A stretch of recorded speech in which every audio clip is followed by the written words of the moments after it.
Evening everyone. आशा करता हूँ सारे अच्छे होंगे।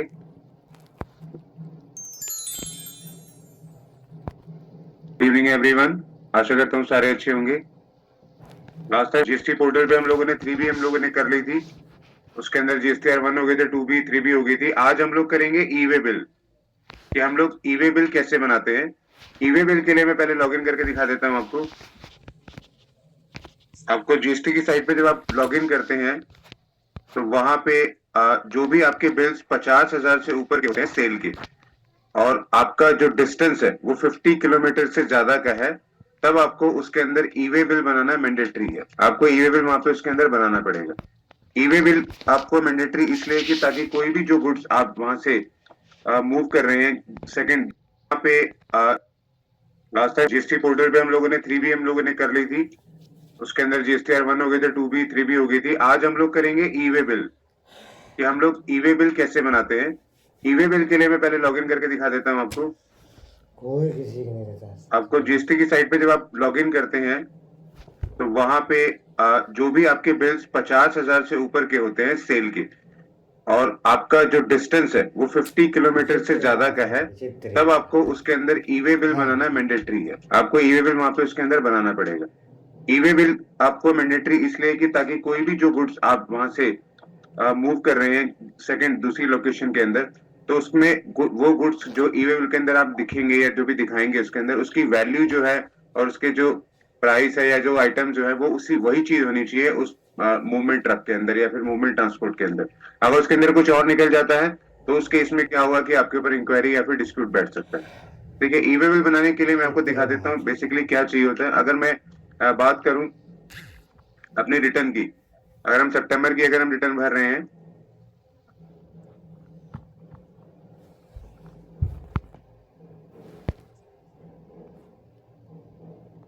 सपोज अगस्त की हमने भरी है, अगर अगस्त की हमने जो रिटर्न भरी है इसके अंदर हमने जो भी बिल बनाया है 50,000 से ऊपर का, हम यहाँ पे क्लिक कर लेते हैं। अगर हमने कोई भी बिल बनाया है 50,000 से ऊपर का, तो वो जो उसके अगेंस्ट जो है ई वे बिल बनेगा आपका। सपोज यहाँ पे 17 बिल बने हुए हैं, 17 बिल में से अगर आप देखें कि यहाँ पे कोई 17,000 का, कोई 28,000 का, जैसे कि ये है 1,69,000 का, तो इसके अगेंस्ट जो है आपको ई वे बिल बनाना जरूरी है। उसमें आपको कंपल्सरी है ई वे बिल बनाना बिल्स के साथ। ई वे बिल बनाने के लिए आपको ई वे बिल पोर्टल पे जाके आपको लॉगिन करना होगा। ई वे बिल पोर्टल का लॉगिन करने के लिए आपको eWaybill.gov.in के अंदर चले जाना है। उसके अंदर सबसे पहले आपको रजिस्टर्ड करना है अपने आप को। आपको अपने ई वे बिल के अंदर सिस्टम्स के अंदर आपके जीएसटी नंबर के अकॉर्डिंग आप रजिस्टर्ड हो जाएंगे। वो रजिस्टर्ड करने के लिए आपको न्यू रजिस्ट्रेशन में जाना है। न्यू रजिस्ट्रेशन में आप अपना जीएसटी नंबर लिखेंगे और कैप्चा लिखेंगे, और उसके बाद वो ओटीपी पूछेगा। ओटीपी भी आप जो है वो आपके रजिस्टर्ड मोबाइल नंबर पे आएगा जो आपके जीएसटी नंबर के अंदर था। ठीक है, तो वो ओटीपी आने के बाद वो यूजर नेम और पासवर्ड पूछेगा। तो आप यूजर नेम और पासवर्ड सेम भी बना सकते हैं या अलग भी बना सकते हैं। यूजर नेम पासवर्ड बनाने के बाद फिर आप उसको लॉगिन कर सकते हैं। लॉगिन करने के लिए आपको फिर लॉगिन पे क्लिक करना है। ठीक है, ये लॉगिन वाली स्क्रीन है। ये लॉगिन पे जब आप क्लिक करेंगे तो यहाँ पे जो भी आपने यूजर नेम रखा है आप उस पर क्लिक कर देंगे, पासवर्ड उसका डाल देंगे, कैप्चा डाल देंगे। यहाँ पे हम लॉगिन कर लेते हैं एक बारी।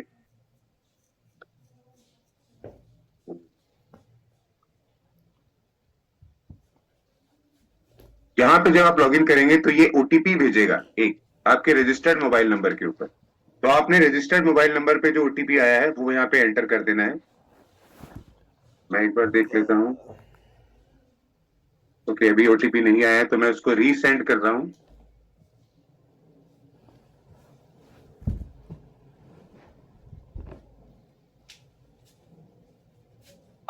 ओके, अब ये ओटीपी आ गया है।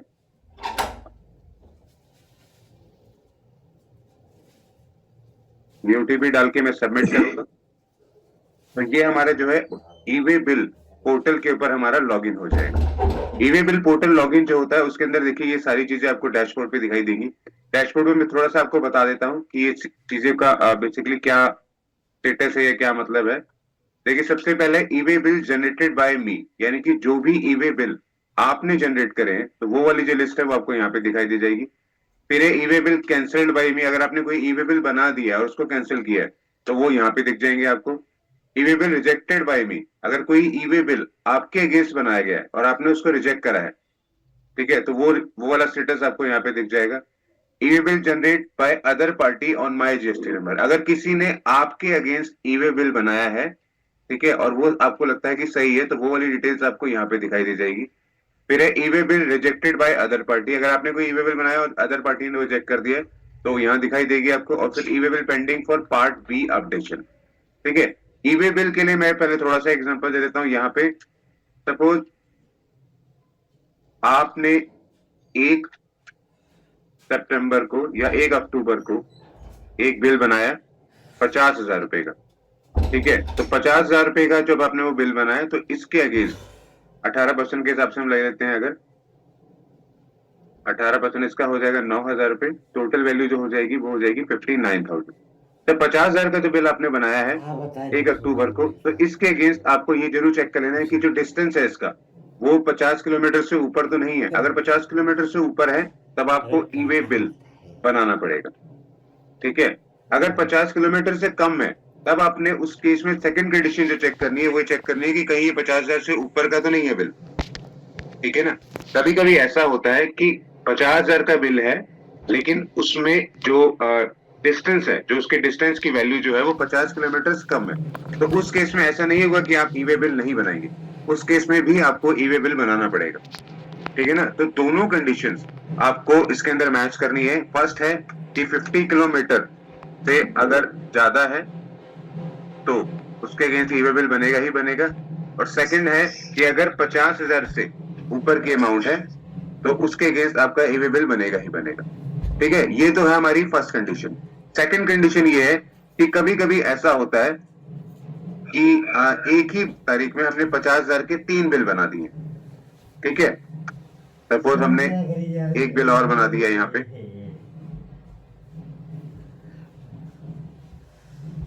सपोज ये मैं ये कर लेता हूँ 40,000 कंफ्यूजन हटाने के लिए, और थर्ड बिल जो है वो है 30,000।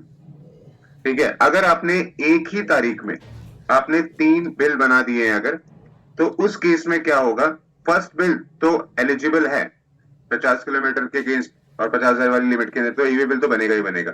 सेकंड बिल अगर आप चेक करेंगे तो वो नहीं बन पाएगा, और थर्ड बिल जो है वो नहीं बन पाएगा। लेकिन इसका मतलब ये नहीं है कि आप अगर एक ही पार्टी के अगेंस्ट ये बिल बना रहे हैं तब आपको प्लस करके आपको वो ई वे बिल बनाना ही पड़ेगा। अगर ये पार्टी सपोज कोई भी है, राम करके अगर ये पार्टी है, तो राम के अगेंस्ट अगर आपने 3 बिल बनाए हैं सेम डेट में, तब आपको तीनों बिलों का टोटल करके आपको ई वे बिल बनाना है। आप चाहे तो अलग अलग ई वे बिल भी बना सकते हैं, ठीक है, नहीं तो अगर आप टोटल करके बनाना चाहते हैं तो टोटल भी बना सकते हैं। इसमें आपके इनवॉइस नंबर जो है वो अलग होंगे। आपका यहाँ पे सपोज यहाँ पे इनवॉइस नंबर है 1 है, यहाँ पे 2 है, यहाँ पे 3 है, तो मे बी उसमें इनवॉइस नंबर आपके अलग अलग हो, लेकिन आपको इन तीनों को टोटल करके आपको ई वे बिल एक बनाना है उसके अंदर। ठीक है, आप चाहे अलग अलग ई वे बिल भी बना सकते हैं तीनों के अगेंस्ट, लेकिन आप बेटर ये है कि अगर आप इन तीनों को प्लस करके बनाएंगे तो उसमें भी एक ई वे बिल बन जाएगा आपका। ठीक है, थर्ड कंडीशन ये है कि कभी कभी ऐसा होता है कि हर बिल जो है वो 50,000 से कम का होगा। सपोज ये हो गया 25,000 का, ठीक है, ये हो गया 20,000 का, ठीक है, और ये हो गया 6,000 का। ठीक है, तो इस केस में अगर आप चेक करें तो इस केस में तो ई वे बिल बनने की कोई भी कंडीशन मैच नहीं हो रही। ये 50,000 से ऊपर के तो आ ही नहीं रहे हैं बिल। ठीक है ना, तो इस केस में भी मगर जब आप टोटल करेंगे इसका, तो ये जो अमाउंट है ये अमाउंट हो जाती है 51,000। 51,000 अगर ये अमाउंट हो रही है सेम पार्टी की एक ही दिन के अंदर, तो उस कंडीशन में भी आपका ई वे बिल बनेगा, ई वे बिल आपका जनरेट होगा उसमें। ठीक है, तो आपको हमेशा ये याद रखना है कि एक ही दिन में अगर 50,000 से ऊपर किसी एक पार्टी के अगेंस्ट आपने बिल बना दिया है, तब आपको ई वे बिल बनाना ही बनाना है, चाहे वो बिल स्मॉल छोटे छोटे करके हैं, चाहे वो एक ही बिल है। ठीक है ना, तो और उसमें ये जरूर चेक कर लेना कि वो रजिस्टर्ड पार्टी हो। अनरजिस्टर्ड पार्टी है तो उसके अंदर कंडीशंस कुछ और हो जाती हैं। अब ई वे बिल बनाते कैसे हैं, मैं उस स्क्रीन पे आ जाता हूँ। सर एक क्वेश्चन था जी, जैसे ई वे बिल तो मतलब इंटर स्टेट ट्रांजेक्शन के लिए बनेगा ना? नहीं, लोकल के लिए भी बनेगा। लोकल के लिए भी बनेगा? हाँ, लोकल के लिए भी बनेगा। इसमें ये जरूरी नहीं है कि आपका ये आईजीएसटी होना चाहिए। ठीक है, अगर अच्छा। सीजीएसटी और एचजीएसटी है तो उसमें भी बनेगा। देखिए, अगर एक स्टेट की हम बात करें, अगर सिर्फ हरियाणा स्टेट की बात करें, तो हरियाणा स्टेट में कई सारे शहर हैं। ठीक है ना, जैसे करनाल हो गया या फिर इधर अगर अम्बाला आ गया, तो वो कई सारे शहर हैं, तो अगर आप डिस्टेंस चेक करेंगे तो 50 किलोमीटर से ऊपर हो जाता है वो। ओके, ठीक है मतलब ना, 50 तो किलोमीटर से एबव अगर डिस्टेंस है तो ई वे बिल बनना ही है, और हाँ बिल का वैल्यू 50,000 से ऊपर होना चाहिए। हाँ, बिल का वैल्यू 50,000 से ऊपर होना चाहिए। ठीक ये है, दो तो मैंडेटरी कंडीशन है। हाँ, ये दो मैंडेटरी कंडीशन है। उसमें ये जरूरी नहीं है कि आप आउटसाइड द स्टेट वालों के लिए ही बना रहे हैं, आप विद इन द स्टेट वालों के लिए भी ई वे बिल बना सकते हैं। Okay sir. ठीक है, अब हम आ जाते हैं। हाँ जी। अ, अगर किसी ऑर्गेनाइजेशन पे बिल तब बनता है जब गाड़ी का वेट होता है, जी क्योंकि हमने जो लोड किया है वो एज हमारे जो ऑर्डर है उसके मुताबिक गाड़ी पे हमारा उतना वेट है या नहीं मटेरियल का, जी फिर हम उसके बाद बिल बनाते हैं, और बिल कंप्लीट होने के बाद हमारा ई वे बिल बनता है। तुम पहले जी। बट जब और गाड़ी का अगर किसी ऑर्गेनाइजेशन के अंदर वेट का जो मशीन होता है वो नहीं है, जी ऑर्गेनाइजेशन से 10 किलोमीटर या 20 किलोमीटर के दायरे पे दूर है हमारा जो वेट वेट करने का, उस कंडीशन पे अगर हम लोड गाड़ी बाहर भेजते हैं तो वो गाड़ी पकड़ सकती है, क्योंकि हमारे पास ई वे बिल बना नहीं है, बिल की कॉपी बनी नहीं है। नहीं, ई वे बिल जब आप बनाएंगे तो वो आपको बिल के साथ ही बनाना है। तो आपकी सर बिल गाड़ी तो चाहे लोड होने जा रही है, चाहे आपकी गाड़ी जो है अनलोड लोड होने जा रही है। लोड होके कांटा होने जा रही है ताकि हम पता कर सके कि हमने गाड़ी पे कितना वेट किया हुआ है। देखिए, वो तो आपको गाड़ी का जो वेट है वो आपको ई वे बिल के अंदर दिखाना जरूरी नहीं है। आपको ई वे बिल के अंदर जो है आपको गुड्स दिखाने हैं कि आप कौन से गुड्स जो है वो बिल बेच के रहे हैं। अंदर एबी बिल के अंदर हमको वेट नहीं दिखाना रहता है, गुड्स दिखाना रहता है, बट बिल बनाने के लिए तो हमको वेट जरूरी है ना, कितना वेट है। देखिए, वो तो आपका इंटरनल है, वो तो आपको पहले से ही उसको लोड वगैरह करवा के तभी आप बिल जनरेट करेंगे ना। तो ऐसा तो ये है नहीं कि क्वेश्चन अगर आप ऐसा तो है नहीं कि अगर आप पहले को जो भी आप माल बना लेते हैं, आप उसका वेट करे बिना ही आप बिल बना देंगे। पहले आप उसका वेट करेंगे, उसका जो भी है क्वांटिटी चेक करेंगे। ऑर्गेनाइजेशन पे आपने अभी जो बताया, किसी ऑर्गेनाइजेशन पे अगर वेट का जो मशीन है वो नहीं है, 2 किलोमीटर या 3 किलोमीटर दायरे पे दूर है, उस जी, कंडीशन पे वेट गाड़ी ऑर्गेनाइजेशन से कांटे के लिए निकलती है बिना बिल के। बिना देखिए, वो जो कंडीशन आप बता रहे हैं ना वो अभी आगे आएगी। पहले मैं थोड़ा बेसिक वाला बता दूं। मैं ओके वही कह रहा सर। हूँ ना, जो आप कंडीशन बता रहे हैं वो अभी आगे आएगी ना। पहले बेसिक वाला तो बताने दीजिए ना। जी ठीक है, बताइए सर। अब हम देखेंगे कि ई वे बिल बनाते कैसे हैं। ठीक है, ई वे बिल के अगेंस्ट आपको यहाँ पे जो पोर्टल्स पे है, यहाँ पे काफी सारी चीजें नजर आ रही होंगी। यहाँ पे ई वे बिल है, देखिए फर्स्ट वाला। इसके अंदर है जैसे generate new, generate bulk. Generate bulk का मतलब होता है कि अगर आपने एक साथ कहीं 10 ई वे बिल बनाने हैं, तो यहाँ पे अगर आप वो फाइल जेसन फाइल अपलोड कर देंगे, तो यहाँ पे वो फाइल उसके अंदर अपलोड होने के बाद सारे ई वे बिल बना देगी। ठीक है, फिर है अपडेट पार्ट भी। ई वे बिल के अंदर दो पार्ट होते हैं, ए पार्ट होता है, बी पार्ट होता है। फिर है व्हीकल बल्क। अगर कोई भी आपकी जो व्हीकल है उसके अंदर 4 या 5 पार्टी का माल जा रहा है, तो बल्क वाला जो है वो भी आप इसके अंदर दिखा सकते हैं। फिर चेंज टू मल्टी व्हीकल, अगर वहां पे एक व्हीकल से सेकंड व्हीकल में अगर वो पार्ट होने वाला है, वो शिफ्ट होने वाला है, तो वो भी आप यहाँ पे बता सकते हैं। फिर है एक्सटेंड वैलिडिटी, यानी कि अगर ई वे बिल आपका कहीं गलती से फंस जाता है, एक्सपायर हो जाता है, तो उसमें आप एक्सटेंड वैलिडिटी भी कर सकते हैं। तो बस आपने कोई ट्रांसपोर्ट के थ्रू माल भेजा और माल जो है वो आपका ट्रैफिक की वजह से वो लेट हो गया, या फिर कोई बारिश होगी, या फिर कोई भी सड़क टूटने या कुछ भी किसी केस की वजह से आपका जो बिल है, आपका जो माल है वो डिलीवर नहीं हो पाया टाइमली, तो ई वे बिल की जो कंडीशन होती है वो होती है एक दिन की।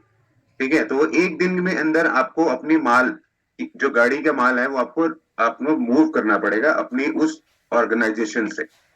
ठीक है, अगर आप सपोज आज शाम को अगर एक बिल बनाते हैं, एक ई वे बिल बनाते हैं, तो नेक्स्ट शाम तक आपको वो जो माल है वो मूव करना पड़ेगा आपको अपनी ऑर्गेनाइजेशन से। ठीक है ना। ई वे बिल देखिए बनाने का मकसद ये है कि जब भी वो गाड़ी को अगर रोकेंगे या जब भी वो गाड़ी की वेरिफिकेशन करेंगे, तो जो भी बिल के अंदर वैल्यू दिखाई हुई है या जो भी जीएसटी नंबर दिखाया हुआ है, वो जीएसटी नंबर और जो वैल्यू है वो उसके अकॉर्डिंग ही होनी चाहिए जो उसके अंदर माल है। अगर उसके अंदर माल कोई और निकल आया है, आपने कोई बिल के अंदर सपोज मान के चलिए आपने स्टील दिखाया है, लेकिन आपका गाड़ी के अंदर जो माल निकल रहा है वो सीमेंट निकल रहा है, तो उस केस में क्या होगा, आपके जीएसटी नंबर के ऊपर इंक्वायरी आ जाएगी। उसमें आपको मे भी शायद डिस्प्यूट भी हो सकता है या फिर पेनल्टी भी देनी पड़े। तो ई वे बिल बनाने का मकसद सिर्फ यही है कि जो भी ये माल जा रहा है ये बिजनेस से रिलेटेड जा रहा है, कि कोई भी ऐसी नॉन बिजनेस से रिलेटेड एक्टिविटी नहीं है जिसमें आपको कोई भी टैक्स नहीं देना है, या फिर आप फ्री में माल इधर से मूव कर रहे हैं, आप मतलब कोई भी जीएसटी से रिलेटेड एक्टिविटी नहीं करना चाह रहे हैं। ठीक है, आप कोई भी माल अगर ऐसा बना रहे हैं तो आपको उसके अंदर ई वे बिल बनाना जरूरी है रजिस्टर्ड पार्टीज के लिए। ठीक है ना, रजिस्टर्ड पार्टीज जो है वो बिना ई वे बिल के ऐसी अनऑथराइज एक्टिविटी नहीं कर सकती है। ठीक है, और इसके अंदर एक कंडीशन और है कि अगर आप सपोज जीएसटी नंबर जो आपने लिया है वो स्टील का लिया है, ठीक है ना, और लेकिन आप बेच रहे हैं सीमेंट, और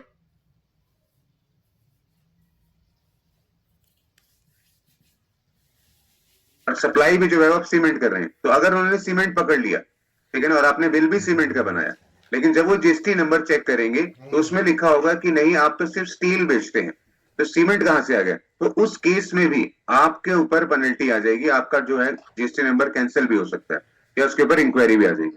तो आपको ये चीज जरूर चेक करनी है कि जो भी सामान आप ई वे बिल के अंदर लिखेंगे वो ई वे बिल के अंदर आपका जीएसटी नंबर के अंदर भी वही सामान या वही एक्टिविटीज मेंशन होनी चाहिए।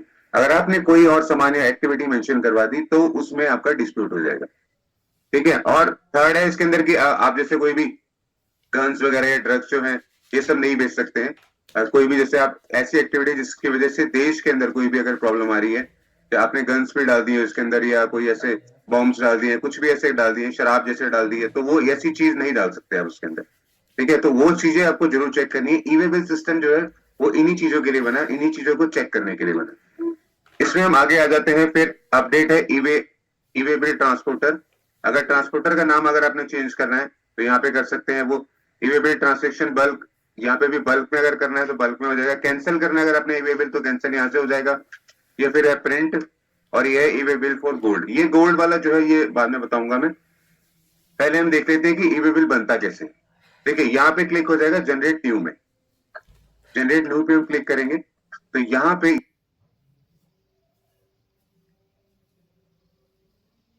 ये जो स्क्रीन है आपको ऐसे नजर आएगी, ये है e way bill entry form. ई वे बिल एंट्री फॉर्म का मतलब है कि जो भी सेल का बिल आपने बनाया है,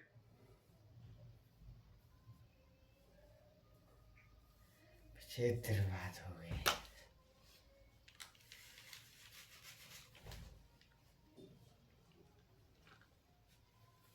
उसके बाद ही आप ई वे बिल बना सकते हैं।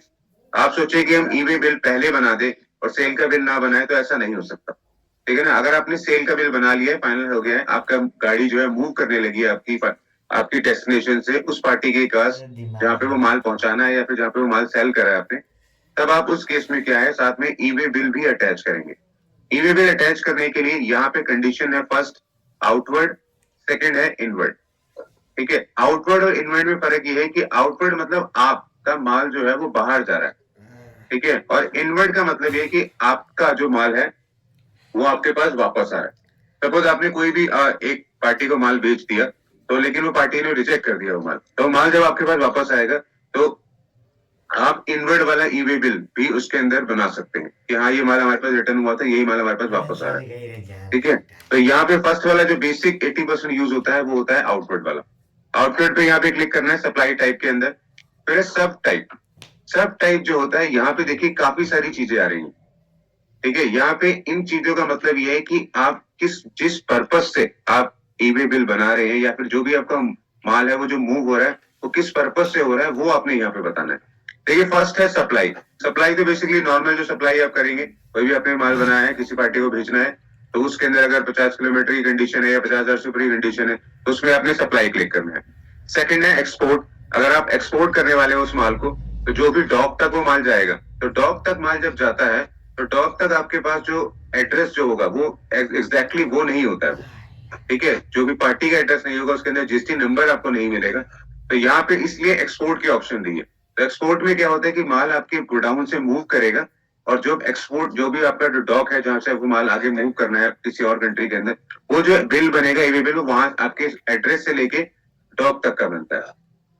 ठीक है, फिर वो वहां पे वेरिफिकेशन होगी कि क्या वो माल सही है या नहीं है, या फिर वो कहीं उसमें कुछ गलत तो नहीं है, या फिर कोई भी एक्सपोर्ट ड्यूटी लगनी है उसके ऊपर, या फिर कोई अदर ड्यूटीज लगनी है, तो वो सारी चीजें जो है वहां पे वेरिफिकेशन हो जाती है।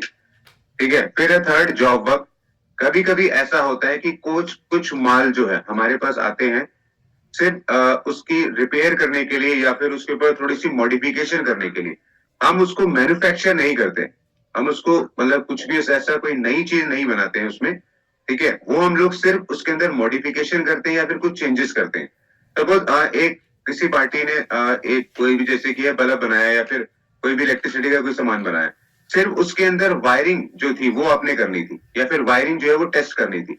तो वो वायरिंग टेस्ट करने के लिए आपके पास पूरा माल बना बनाया आएगा, लेकिन बस वो वायरिंग टेस्ट करनी है या फिर बल्ब के अंदर वो जो बल्ब के पार्ट्स हैं वो चेक करने हैं। तो उस केस में क्या होता है कि वो पार्ट को बोलते हैं जॉब वर्क।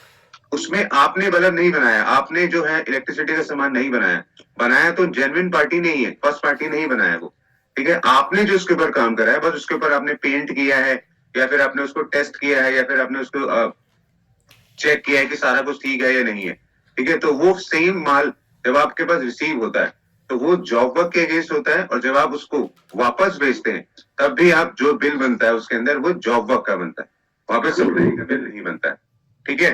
फिर थर्ड है एसकेडी सीकेडी लॉट्स। कोई भी अगर जैसे अगर आपका जैसे कह रहे हैं कि अगर कोई गवर्नमेंट रिलेटेड वाले लॉट्स है, कुछ भी जैसे डिस्काउंटेड वाले लॉट्स हो जाते हैं जो अदर देन जैसे कहते हैं कि नॉर्मल वाले जो होते हैं, तो उसमें आपने ये वाला यूज करना है। फिर है रिसिप्टेंट नॉट नोन। अगर आप ई वे बिल बना रहे हैं लेकिन आपको ये बात पता ही नहीं है कि जो भी पार्टी है वो कौन पार्टी है, उसका जीएसटी नंबर क्या है, या फिर वो पार्टी जहां पे भी आप उसका ई वे बिल बना के दे रहे हैं वो उसके अगेंस्ट या फिर जीएसटी नंबर है भी या नहीं है, तब आप उसमें क्या करेंगे, रिसिप्टेंट नॉट नोन, ठीक है। फिर है for own use. For own use में क्या होता है कि अगर आप अपने माल को एक गोडाउन से अपने दूसरे गोडाउन में मूव कर रहे हैं, पार्टीज दोनों आप ही हैं, ठीक है ना। कभी कभी ऐसा होता है कि किसी के पास जीएसटी नंबर है, अगर उसका बिजनेस बड़ा है तो उसका जो माल है वो एक ही स्टेट के अंदर दो गोडाउन मिल जाएंगे आपको। एक गोडाउन जो है सपोज एक अंबाला में है, अगर सेकंड गोडाउन जो है वो कुरुक्षेत्र में है, थर्ड गोडाउन जो है वो पानीपत में है, फिर फोर्थ है जो करनाल में है। तो वो क्या कर रहा है, बस अपने माल को अपने एक गोडाउन से सेकंड गोडाउन में मूव कर रहा है। इसमें वो सेल नहीं कर रहा है, ठीक है ना, ना ही इसमें वो परचेज कर रहा है या सेल कर रहा है, इसमें बस वो अपने माल की मूवमेंट कर रहा है एक गोडाउन से दूसरे गोडाउन में। तो जब वो चीज करता है तो वहां पे वो उसके अंदर ई वे बिल बनाएगा तो वो फॉर ओन यूज बना सकता है। अगर वो 50 किलोमीटर से ऊपर हो जाता है डिस्टेंस, तब आपको ई वे बिल उस कंडीशन में भी बनाना जरूरी है। अगर पास ही है, अगर 50 किलोमीटर से कम है, तब आप उसमें ई वे बिल ना भी बनाए तो चल जाएगा, ठीक है। फिर है एग्जीबिशन और फेयर्स। एग्जीबिशन और फेयर्स का मतलब ये हो गया कि अगर कोई भी माल आपने कहीं भेजा है सिर्फ सेल करने के लिए, सेल की एग्जीबिशन लगाने के लिए, आपको ये नहीं पता कि वो माल सेल होगा भी या नहीं होगा या फिर वो माल बिकेगा भी नहीं बिकेगा, बस आपने सिर्फ अपने माल को एग्जीबिशन तक लेके गए, वहां पे अपने जो भी है उसके अगेंस्ट लॉट जो है वो भी लगा दिए वहां पे। जो भी जैसे एग्जीबिशन पे आपने देखा होगा कि चीजें लगी होती हैं, काफी हेवी चीजें भी लगी होती हैं उसके अंदर। अगर वो बिक जाती है जो भी, तो बिल्स वहीं के वहीं जनरेट हो जाएगा, लेकिन अगर वो नहीं बिकती है तो वो जो माल है वो आपको वापस भी लेके आना होता है, ठीक है ना। तो उस कंडीशन में आप ये कह सकते हैं कि ये माल जो है बिका नहीं है, सिर्फ ये माल बिकने के लिए, एग्जीबिशन के लिए जो है या फिर फेयर जो हो गया मेले वेले के लिए जो है वहां पे जा रहा है, ठीक है। फिर है लाइन सेल्स। अगर लाइन सेल्स की मैं बात करूं तो लाइन सेल्स में बेसिकली क्या होता है कि कोई भी ऐसी पार्टी जो जिसके अंदर अगर आप ये बात कहें कि जो उसकी एक्टिविटी है वो थोड़ी बहुत तो गवर्नमेंट से रिलेटेड है लेकिन थोड़ी जो है प्राइवेट से रिलेटेड है, तो उस कंडीशन में क्या है वो लाइन सेल्स वाला जो है ऑप्शन आ जाएगी। ये वैसे बेसिकली बहुत कम यूज होती है लाइन सेल्स वाली, मैक्सिमम जो है वो यही वाली यूज होती है। और लास्ट है अदर्स। अगर आपको नहीं पता कि इनमें से कोई भी ऐसी सर्विस जो है वो हम यूज कर रहे हैं, तो उसमें से अगर आपको लगता है कि ये जो माल है हम जब भेज रहे हैं तो इनमें से रिलेटेड कोई नहीं है, तब आप उसमें अदर्स भी क्लिक कर सकते हैं, ठीक है। तब वहां पे आप स्पेसिफाई कर देंगे हाँ ये माल जो है टेस्ट होने के लिए जा रहा है, या फिर ये माल जैसे अभी किसी ने कहा था कि कांटे के लिए जा रहा है अगर ये माल, तो अब आप उस केस में एक छोटा सा ई वे बिल बना सकते हैं 2 किलोमीटर का 3 किलोमीटर का, वहां पे अदर्स में डाल सकते हैं कि हाँ ये वेट होने के लिए जा रहा है माल, ताकि कोई भी बीच में जाके उसको रोके ना, ठीक है। अब हम आ जाते हैं अगली लाइन में। अदर पे तो यहाँ पे ठीक है, अदर्स पे डाल सकते हैं, बट अदर्स पे बनाने के लिए हमको बिल नंबर तो चाहिए होगा ना सर। हाँ, बिल नंबर देखिए, अदर्स में अगर आप जब क्लिक करेंगे तो बिल नंबर तो आपको दिखाना ही पड़ेगा ना, डॉक्यूमेंट नंबर। तो डॉक्यूमेंट नंबर जो होता है वो जरूरी नहीं है कि आपने बिल ही जनरेट करना है, आप चालान पे भी माल भेज सकते हैं ना, चालान पे भी तो माल जाता ही है ना। देखिए नॉर्मली क्या होता है कि जो भी मैन्युफैक्चरिंग करते हैं, मैन्युफैक्चरिंग में क्या होता है कि सबसे पहले आपके पास परचेज ऑर्डर आएगा, ठीक है, या सेल ऑर्डर आएगा जैसे हम लोग बनाते हैं। तो परचेज ऑर्डर का मतलब ये है कि आपने ये माल बनाना है, ठीक है ना। अब ये जब आपने माल बना दिया है तो ये इतनी क्वांटिटी का माल है कि आप इसको शिफ्टों में बना रहे हैं, ठीक है ना। सपोज 100 kg बनाना था आपने, तो 25 kg जो आपने फर्स्ट दिन में बनाया है, 25 kg जो नेक्स्ट दिन में बनाया है, 25 kg उसके अगले दिन में, फिर 25 उसके अगले दिन में। तो उस केस में क्या होगा कि आपको भी मालूम है 100 kg जो वो एक साथ नहीं जाएगा, ठीक है ना। लेकिन आप जो पार्टी कहती है कि हमें माल अर्जेंटली जरूरत है, तो आप माल तो भेज दीजिए, बिल बाद में रेज कर दीजिएगा। अब उस केस में क्या है, आप चालान के ऊपर माल उस पार्टी के अगेंस्ट भेज सकते हैं, ठीक है ना। ओके कोई नहीं, आप ये माल रख लीजिए, ये हमने चालान बना दिया है। तो डॉक्यूमेंट नंबर में जो है वो चालान आ जाएगा, यहाँ पे चालान का नंबर आ जाएगा। फाइनल बिल जो है वो तो अलग बनेगा, फाइनल बिल जो है वो अलग बनेगा। ये क्लियर हो गया। आप चालान के थ्रू माल भेज दीजिए, उसके अंदर यहाँ पे लिख दीजिए कि हाँ चालान के ऊपर माल गया है, और फाइनल बिल जब आप बनाएंगे वो अलग बनेगा। एक्सपोर्ट वाला जो है उसके अंदर हम लोग एक्सपोर्ट पार्टी का एड्रेस नहीं देंगे क्या? नहीं, एक्सपोर्ट वाले में देखिए ऐसा क्लिक है कि अगर आप एक्सपोर्ट पे क्लिक करेंगे तो एक्सपोर्ट पार्टी जो होती है उसके पास जीएसटी नंबर नहीं होता है, हाँ, उसके ऊपर जीएसटी नंबर नहीं होता है। तो यहाँ पे जब भी आप कोई भी नाम देंगे तो उसका जीएसटी नंबर तो मिलेगा ही नहीं ना आपको। आप सिर्फ एक नाम देख सकते हैं कि हाँ इसको एक्सपोर्ट कर रहे हैं, या फिर कंट्री लिख सकते हैं आप, जैसे कि ये हो गया अदर कंट्री हो गया, जैसे स्टेट जो आ जाएगा अदर कंट्री आ जाएगा, बस एक पार्टी का नाम लिख के दे सकते हैं। या फिर जीएसटी नंबर तो है ही नहीं उसका, तो वो यूआरपी हो जाता है, यानी कि अनरजिस्टर्ड पार्टी है ये। हाँ। और जैसे क्या ये ऐसा जरूरी है कि उसके साथ में उसका क्या, अगर हम लोग को कोई जैसे पहले कोई परचेज ऑर्डर वगैरह आया है तो वो उसके साथ में उसको लगा करके भेजे? हाँ देखिए, अगर आप एक्सपोर्ट कर रहे हैं तो एक्सपोर्ट में तो बहुत फॉर्मेलिटीज होती हैं। आपका एक्सपोर्ट का माल तभी आगे जा सकता है जब आप पूरी डॉक्यूमेंट उसके साथ अटैच करेंगे कि हाँ जी हमारे पास पहले परचेज ऑर्डर आया था, हमने फिर ये माल बनाया है, ये माल के केस में अगर कोई एडवांस पेमेंट आई है तो वो भी हमने उसमें लगानी है। फिर माल जो है जब आप डॉक के पास भेज रहे हैं, डॉक में ई-वे बिल आपने बनाना है, ई-वे में सब कुछ मेंशन करना है, डॉक में जाके फिर बिल ऑफ एंट्री जनरेट होती है, ठीक है। उसके अंदर फिर कुछ और भी कोई डॉक चार्जेस वगैरह जो वो भी जनरेट होंगे, तो सारा चेक होने के बाद ही आपका जो माल है वो मूव होता है। वो वही कंफर्म करना था कि मुझे वैसे ही लगा कि उसके अंदर बहुत सारी फॉर्मेलिटीज जो भी है हम लोगों को उसकी डिटेल देनी पड़ेगी ना, वैल्यू कितने की है और कितना पेमेंट हुआ हुआ है और नहीं हुआ हुआ है। जी जी, वो सारी आपको उसके अंदर देनी होगी। Thank you. ठीक है।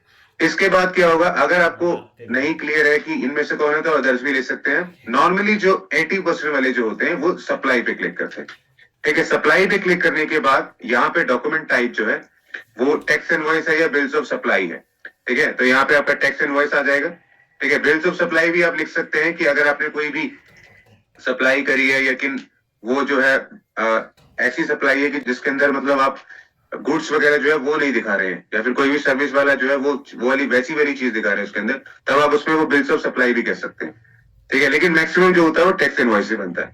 फिर डॉक्यूमेंट नंबर आ जाएगा, डॉक्यूमेंट नंबर यहाँ पे 1, अगर आपने 1 नंबर बिल बनाया तो 1 नंबर बना देंगे।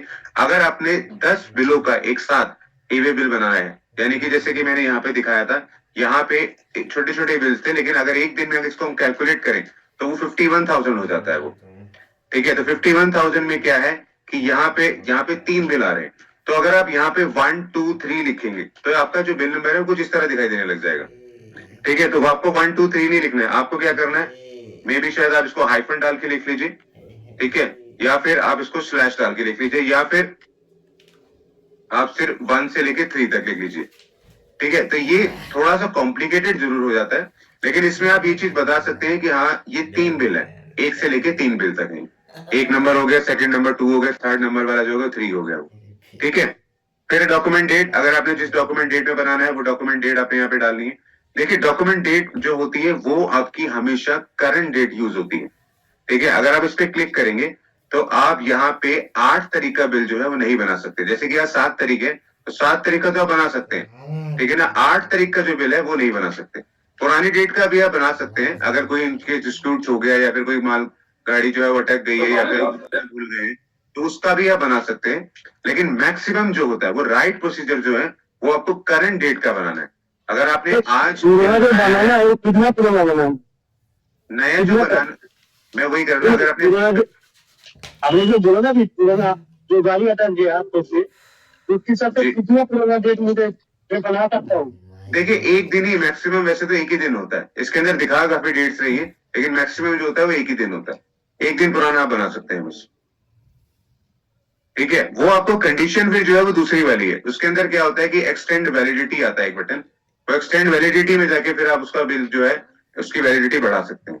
लेकिन राइट प्रोसीजर यही है कि अगर आपका बिल आज की डेट में बना है तो ई वे बिल आपको आज की डेट में ही बनाना है।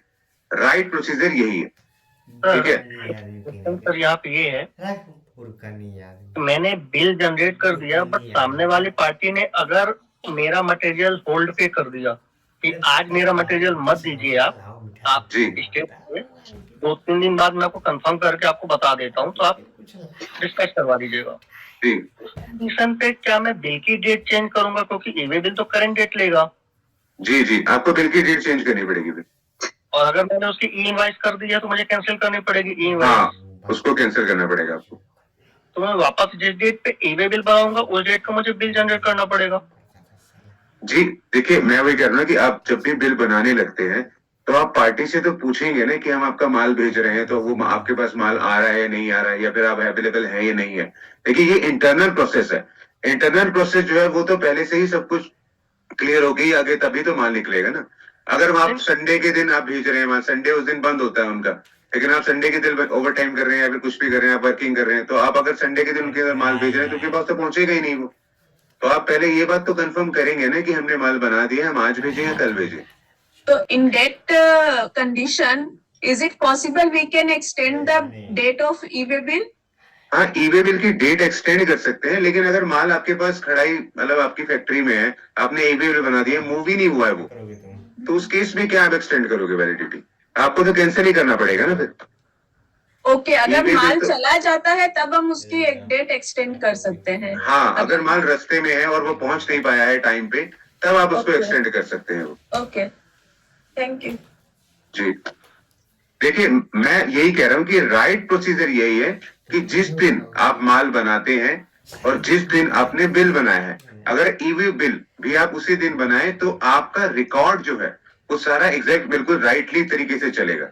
अदरवाइज कभी कभी ऐसा होता है कि हम लोग ये जो बिल है वो एक दिन पहले बना रहे हैं, डेट ईवे बिल जो है वो अगले दिन बाद बना रहे हैं, तो वो जब आप मैचिंग करवाने लगेंगे ना रजिस्ट्री डिपार्टमेंट को, या रजिस्ट्री डिपार्टमेंट जब वो मैचिंग करेगा तो उनको उसके अंदर डिस्प्यूट नजर आना कुछ स्टार्ट हो जाता है।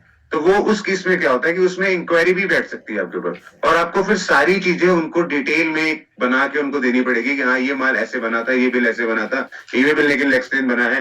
तो वो सारी चीजें आपको बड़ी डीपली उनको एक्सप्लेन करनी पड़ती है। और डिपार्टमेंट का ऐसा है कि अगर कहीं भी कोई बात अगर इंक्वायरी आ जाती है तो आपको क्लैरिफिकेशन जो है वो फिर पूरी तरीके से देनी पड़ेगी उनको।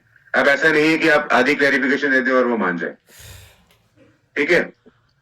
तो इसलिए राइट प्रोसीजर यही है कि अगर आप 7 तारीख है, अगर आज ही माल बनना है और आज ही माल निकलने वाला है, तो आप 7 तारीख को आप ये वाला बिल ईवे बिल जो है वो बना दीजिए, ठीक है। फिर ट्रांजेक्शन टाइप है, यहाँ पे काफी सारी आ रही है। देखिए रेगुलर आ रहा है, फिर है बिल टू शिप टू। अगर आपने बिल यहाँ से बनाया लेकिन शिप कहीं और से हो रहा है तो वही वाली कंडीशन हो जाएगी। फिर है बिल फ्रॉम डिस्पैच फ्रॉम, अगर आपने बिल यहाँ पे बनाया डिस्पैच कहीं और से हो रहा है, ठीक है, तो वही वाली कंडीशन आ जाएगी। अगर कॉम्बिनेशन ऑफ 2 और 3 है तो ये वाली आपने ये वाला लिया, लेकिन मैक्सिमम केसेस में हम लोग रेगुलर ही लेते हैं, 80% केसेस में रेगुलर होता है, ठीक है। रेगुलर होने के बाद फर्स्ट नेम जो है यहाँ पे ये ऑटोमेटिकली आपकी फॉर्म का आ जाएगा कि आपने लॉग इन करा था। आपने अपनी फॉर्म को जब लॉग इन किया था तो उसका जीएसटी नंबर जो होता है, मैंने बताया था कि जीएसटी नंबर के अकॉर्डिंग ही ईवे बिल के अंदर रजिस्ट्रेशन होती है, तो ओटीपी भी जो है जीएसटी नंबर के अकॉर्डिंग ही जाता है, तो ये ऑटोमेटिकली फिल होके आएगा, ठीक है। अगर आपने इसमें कुछ चेंज करना है तो वो चेंज जो है वो पॉसिबल नहीं है। अगर आपने जैसे ये लिखा है, अगर आपने ये सिलेक्ट करना है, अगर ये मैक्सिमम केसेस में होता है कि आप इसको चेंज करेंगे तो लास्ट में ईवे बिल कभी कभी जब आप जनरेट करते हैं तो वो अटक जाता है। तो इसलिए बेटर यही है कि अगर आप सिर्फ यही रहने देंगे तो वो ज्यादा बेटर है, जो इसके अंदर ऑटोफिल होके आ रहा है, ठीक है। फिर एड्रेस आ जाएगा इसके अंदर, एड्रेस भी ऑटोफिल होके आ रहा है तो वो ठीक है। लेकिन अगर आपको ऐसा लगता है कि डिस्पैच फ्रॉम कहीं और से है, आपकी फर्म कहीं और है लेकिन डिस्पैच कहीं और से हो रहा है, तो यहाँ पे वो नाम जो है वो आप चेंज कर दीजिएगा। देखिए ये उस केस में होता है कि आपकी जो फर्म है उसके गोडाउन जो है वो 2-3 है एक ही शहर के अंदर, ठीक है ना। मेन गोडाउन जो है सपोज वो ए नंबर स्ट्रीट में है, ठीक है। जो बिल का ऑफिस है वो बी नंबर स्ट्रीट पे है, जो आपका जहाँ माल बन रहा है वो सी नंबर स्ट्रीट में है। तो उस केस में क्या होता है कि जो भी आपका मेन आपका जो गोडाउन है या फिर जो भी आपके फर्म के अगेंस्ट जो बिल आपका रजिस्टर्ड नंबर है या जो भी उसके बिल के अगेंस्ट जो भी आपकी बना हुआ है उसमें एड्रेस वगैरह, वो आपका जीएसटी नंबर से वेरीफाई तो हो जाएगा। लेकिन डिस्पैच ये कहीं और से हो रहा है ना, तो डिस्पैच अगर ये कहीं और से होता है तो आपका डिस्टेंस में वो फर्क आ जाता है। ठीक है ना, डिस्टेंस में वो एग्जैक्टली कैलकुलेट नहीं कर पाता है वो। अरे तो अगर आपको लगता है कि डिस्पैच कहीं और से हो रहा है तो आप इसको चेंज कर सकते हैं। ठीक है, फिर है बिल टू और शिप टू। अगर आपने बिल किसी और पार्टी के नाम पे बनाना है और शिप किसी और पार्टी के नाम पे बनाना है तो ये ध्यान रखना है कि ये अलग अलग होने चाहिए। लेकिन अगर bill to ship to same party है तो उसमें कोई प्रॉब्लम नहीं है। अब बिल टू के अंदर देखिए, यहाँ पे जब आप नाम ये डालेंगे तो यहाँ पे ये कह रहा है कि जीएसटी नंबर भी लिखना है। ठीक है, तो आपका जो जीएसटी नंबर आप जैसे लिखेंगे तो यहाँ पे उसका ऑटोमेटिकली और सारी चीजें जो है वो फिलअप होके आ जाएंगी। मैं यहाँ पे दिखा देता हूँ एक, अगर हम एक ये जीएसटी नंबर ले लेते हैं, अगर हम ये जीएसटी नंबर यहाँ पे लिखें तो देखिए यहाँ पे सारी डिटेल जो है वो ऑटोमेटिकली फिल होके आ गई है। ठीक है, ये फिल होने के बाद एड्रेस भी ऑटोमेटिकली फिल होके आ गया। ठीक है, लेकिन अगर आपको ऐसा लगता है कि ये जीएसटी नंबर ठीक है, पार्टी का नाम ठीक है, लेकिन हमने जो माल भेजना है वो इस पार्टी के अगेंस्ट कहीं और भेजना है, ठीक है ना, तो वो आप एड्रेस जो है यहाँ पे चेंज कर सकते हैं। ठीक है, अगर आपको लगता है कि सेम पार्टी के सेम नाम पे सेम पार्टी के एड्रेस पे जाना है तब आप इसको ऐसे ही रहने दीजिए। ठीक है, उसके बाद है प्रोडक्ट डिटेल। ये जो है देखिए, ये ध्यान से समझने वाली चीज है। यहाँ पे प्रोडक्ट का नाम है, देखिए प्रोडक्ट का नाम, यहाँ पे जो भी आपने आइटम्स बनाई है उसका नाम यहाँ पे बता देना है आपने। सपोज अगर आपने बनाया है कंप्यूटर, ठीक है, तो यहाँ पे प्रोडक्ट का नाम जो है कंप्यूटर आ जाएगा। फिर डिस्क्रिप्शन है तो आप यहाँ पे डिस्क्रिप्शन में भी आप लिख सकते हैं कंप्यूटर या फिर आईटी प्रोडक्ट्स, कुछ भी ऐसे लिख सकते हैं। ठीक है, फिर आपको एचएसएन नंबर डालना है। एचएसएन नंबर कंप्यूटर का जो है वो राइटली यही होना चाहिए। अगर आप जो भी नाम बता रहे हैं यहाँ पे डिस्क्रिप्शन बता रहे हैं जो सेम, वही एचएसएन नंबर जो है वो मैच भी होना चाहिए उसके साथ। अगर आप यहाँ पे स्टील लिख रहे हैं लेकिन एचएसएन नंबर सीमेंट का डाल रहे हैं तो वो गलत हो जाएगा।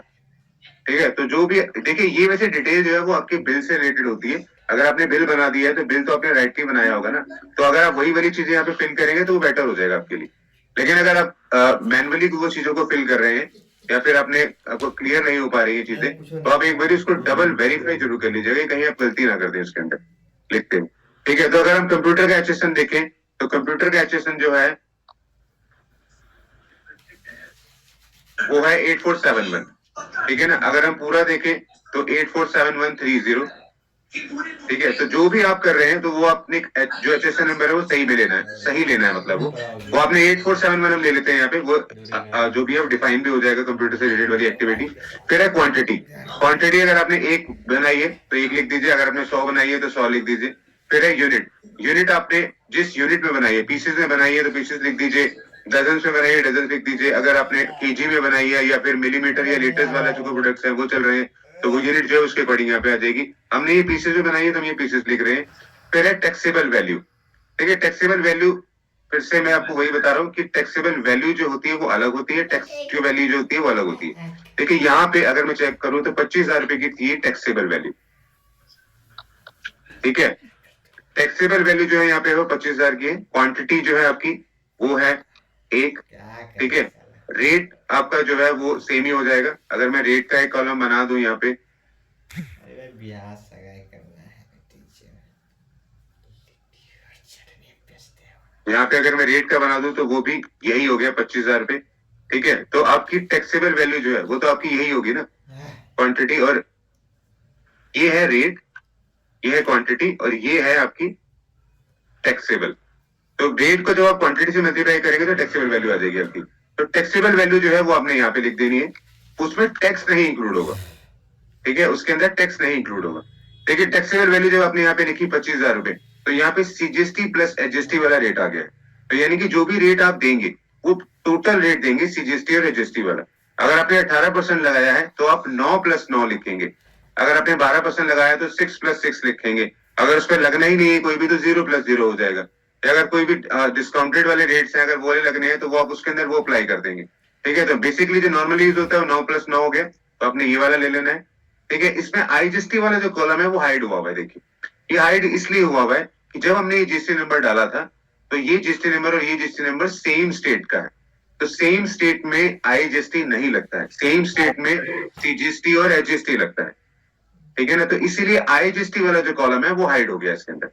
ठीक है, अगर सेस भी है कि उसके अंदर आपने इंक्लूड कर रखा है या कोई भी जैसे लग्जरी प्रोडक्ट्स हैं, अगर सेस वाली कंडीशन भी है तो सेस भी आपने यहाँ पे लिख देना है, अदरवाइज इसको जो है वो 0 कर देना। ठीक है, फिर सेस नॉन अवेल ये ऑटोमेटिकली 0 ही हो गया है। ठीक है, ये इसके बाद अगर आप लास्ट में चेक करेंगे टैक्सेबल वैल्यू जो है 25,000 आ गई। सीजीएसटी और एचजीएसटी जो है वो 2,250 ये हो गया, 2,250 ये हो गया। ठीक है, यहाँ पे हमने 9,000 रुपये लिख दिया था, यहाँ पे जो है वो 4,500 आएगा, क्योंकि हमने अभी अमाउंट जो है वो चेंज करी थी, नहीं हमारे पता है भाई, आगे कि नहीं है तो 29,500 हो जाएगा। तो यहाँ पे जो इन्होंने सीजीएसटी रजिस्ट्री लगाया वो 22,50 लगाया, अगर आप इन दोनों को प्लस करें तो वो 4,500 हो जाता है। ठीक है, तो 4,500 होने के बाद आईजीएसटी तो लगा नहीं है तो वो हाइड रहेगा कॉलम, सेस जो है वो 0 हो जाएगा, यहाँ पे भी जो है वो 0 हो जाएगा। अगर अदर अमाउंट उसके अंदर इंक्लूड है, कोई शिपिंग चार्जेस है या फिर कोई एक्स्ट्रा वाला आपने कुछ उसके अंदर ऐड किया हुआ है, राउंड ऑफ है या डिस्काउंट है, कुछ भी है अगर वो, तो यहाँ पे आप बता सकते हैं, अदरवाइज इसको 0 दे देंगे। तो आपकी टोटल इनवॉइस वैल्यू जो है वो 29,500 हो जाएगी। वो 29,500 जो टोटल इनवॉइस की वैल्यू है वो आपकी टोटल बिल की वैल्यू के साथ भी मैच होनी चाहिए। ठीक है ना, अगर आपकी बिल के साथ वो वैल्यू मैच नहीं हो रही है तो वो आपने ये जरूर चेक कर लेना है कि अगर कहीं पे आप गलती तो नहीं कर रहे थे वो लिखने से पहले। ठीक है, अगर आपकी वो मैच है तो अब आप आगे बढ़ जाएंगे। आगे बढ़ने के बाद है ट्रांसपोर्ट डिटेल। ट्रांसपोर्ट डिटेल में क्या है कि यहाँ पे ट्रांसपोर्ट की आईडी मांग रहा है। देखिए कभी कभी ऐसा होता है कि आपने एक माल बनाया है, माल आप अपनी खुद की गाड़ी से भेज रहे हैं, ठीक है ना, तो उसमें तो आपने ट्रांसपोर्ट का कुछ भी ऐड नहीं किया ना, ट्रांसपोर्ट वाले से कोई बात नहीं करी है, ट्रांसपोर्ट के थ्रू माल तो नहीं जा रहा ना, तो उसके अंदर क्या होगा, ट्रांसपोर्ट आईडी जो है वो 0 हो जाती है या फिर उसमें आपकी सेल्फ हो जाएगी वो। लेकिन कभी कभी ऐसा होता है कि हमें फ्रेट वाली जो पार्टी है या फिर हमें ट्रांसपोर्ट हायर करना पड़ता है माल को डिलीवर करने के लिए। तो जब आप ट्रांसपोर्ट हायर करते हैं तो ट्रांसपोर्ट वाले की एक बिल्टी जो है, एक बिल जो होता है इसको बोलते हैं, या फिर बिल्टी कह लीजिए, तो एक बिल या बिल्टी जो है वो रेज होती है। तो बिल और बिल्टी जब वो रेज होती है तो उसमें उसकी ट्रांसपोर्ट आईडी लिखी हुई होती है। ठीक है, ट्रांसपोर्ट की आईडी में भी जीएसटी नंबर भी हो सकता है। ठीक है, अदरवाइज अगर जीएसटी नंबर नहीं है तो एक ट्रांसपोर्ट आईडी जो है वो उसके अंदर लिखी होती है उसकी बिल्टी के ऊपर, तो वो आपने यहाँ पे मेंशन कर देनी है। फिर ट्रांसपोर्ट का नाम यहाँ पे मेंशन कर देना है। ट्रांसपोर्ट की आईडी सपोज मैंने यहाँ पे लिख दी, कोई भी मैं एक रैंडमली ले रहा हूँ, 1 2 3 4 5। ट्रांसपोर्ट का नाम हो गया यहाँ पे राम। ठीक है, फिर है auto calculated pin to pin 100 kilometre distance. अगर आप चेक करें ये डिस्टेंस जो है वो ऑटोमेटिकली ऑटो कैलकुलेट हो गया है वो। ठीक है, अगर आपको लगता है कि ये डिस्टेंस जो है वो 100 किलोमीटर नहीं है, वो कम है या इससे ज्यादा है, तब आप इसको जो है वो चेंज भी कर सकते हैं। ठीक है ना, इसको आप 120 भी कर सकते हैं। ठीक है, अगर आपको लगता है कि 5-10 किलोमीटर का फर्क पड़ रहा है तब आप इसको चेंज भी कर सकते हैं। ठीक है, लेकिन अगर ज्यादा फर्क पड़ रहा है, ये जैसे 100 आ रहा था, अगर आप इसको 1000 कर देते हैं तो वो गलत हो जाएगा। तो उस केस में क्या है कि आपने मे भी शायद एड्रेस जो है शिप करने वाला वो गलत डाल दिया हो, तो वो आपको चेंज करना पड़ेगा उसको। 5-10 किलोमीटर जो है वो तो चल जाता है, लेकिन 100 का आप 1000 नहीं कर सकते। ठीक है, इसके बाद है मोड, जो कि पार्ट बी हो जाता है। मोड में क्या है कि जो आपका माल जब जाता है, मूव होता है, उसमें ट्रांसपोर्ट वाला क्या मोड यूज कर रहा है, कि वो रोड से भेज रहा है या रेल से भेज रहा है या एयर से भेज रहा है या फिर शिप जो भी है, रोड और रेल दोनों उसने यूज करना है। तो वो आपने ट्रांसपोर्ट का मोड जो है वो आपने यहाँ पे बता देना है। अगर आपको ट्रांसपोर्ट का मोड एग्जैक्टली नहीं पता है तो आप अपने ट्रांसपोर्ट वाले से पूछ सकते हैं कि माल कैसे जाने वाला है, कहाँ लोड होने वाला है, तो वो आपको कंफर्म कर देगा। तो वो आपने जो है वो सही सिलेक्ट कर लेना है। इसके बाद है व्हीकल टाइप, वो रेगुलर है या फिर ओवर डायमेंशनल कार्गो है। देखिए कार्गो वाले केस में क्या होता है कि एक ही कार्गो के अंदर काफी सारे जो है माल जो है उसके अंदर लोड हुए होते हैं, काफी पार्टीज के जो माल है वो लोड हुए होते हैं। ठीक है, तो अगर वो वाली चीज के थ्रू आपका ट्रांसपोर्ट आपने जो हायर किया है, वो वाली चीज के थ्रू आपका माल डिलीवर होने जा रहा है, तब आपने ये उसके अंदर ये वाला मेंशन करना है, अदरवाइज रेगुलर मेंशन करना है। फिर है व्हीकल नंबर। अगर रोड से जा रहा है तो देखिए व्हीकल नंबर ही होगा। अगर रेल से जा रहा है तो रेल से अकॉर्डिंग जो है आपको RR नंबर एक होता है, वो जनरेट जो होता है वो आपको करना पड़ेगा। वो बेसिकली जब आप रेल के थ्रू आप अप्लाई करते हैं ट्रांसपोर्ट वाला, तो उसके अंदर काफी कंडीशंस होती हैं, काफी रिसिप्ट निकलती हैं। वो रिसिप्ट के अकॉर्डिंग जो भी आपके पास आएंगे सिस्टम के अंदर, वो भी जो नंबर आएंगे वो आपको यहाँ पे बताना होगा। ठीक है, फिर है एयर वाला। एयर के अंदर देखिए यहाँ पे व्हीकल नंबर हाइड हो जाएगा, ठीक है ना, लेकिन यहाँ पे एयरवे बिल नंबर और डेट जो है वो जनरेट करनी पड़ेगी आपको। यानी कि जो भी आपका ट्रांसपोर्ट के अगेंस्ट एयरवे में आपने बुक करा हुआ है, जो भी रिसिप्ट मिलेगी वो वाला जो है आपको यहाँ पे दिखाना पड़ेगा। ठीक है, और फिर है शिप कम और शिप कम रोड। अगर आपको लगता है कि व्हीकल नंबर है यहाँ पे, लेकिन बिल ऑफ लेडिंग जो है वो आपको यहाँ पे लिखना है। तो बिल ऑफ लेडिंग जो आपका जनरेट होता है वो एक्सपोर्ट, ये बेसिकली एक्सपोर्ट के लिए होता है। वो बिल ऑफ लेडिंग जो है वो आपको डॉक वाले ही देते हैं, ठीक है। वो आपको उसको वहां से जनरेट करवाना पड़ेगा, तभी वो आप यहाँ पे लिख सकते हैं, अदरवाइज उसको आप नहीं लिख सकते, ठीक है। तो मैं बेसिकली जो नॉर्मल वाला है मैं वो रोड लेके चलता हूँ। रोड मैंने यहाँ पे ले लिया। यहाँ पे हम गाड़ी का नंबर डाल देंगे, कोई भी गाड़ी का नंबर अगर आगे जैसे HR01A9452 कुछ भी हम लिख देते हैं, ठीक है। तो वो गाड़ी का नंबर आ जाएगा। फिर ट्रांसपोर्ट, देखिए जब यहाँ पे आप ये नंबर लिखते हैं तो ये आपको ये चीज बोल देता है कि ये गाड़ी नंबर जो है वो गलत है।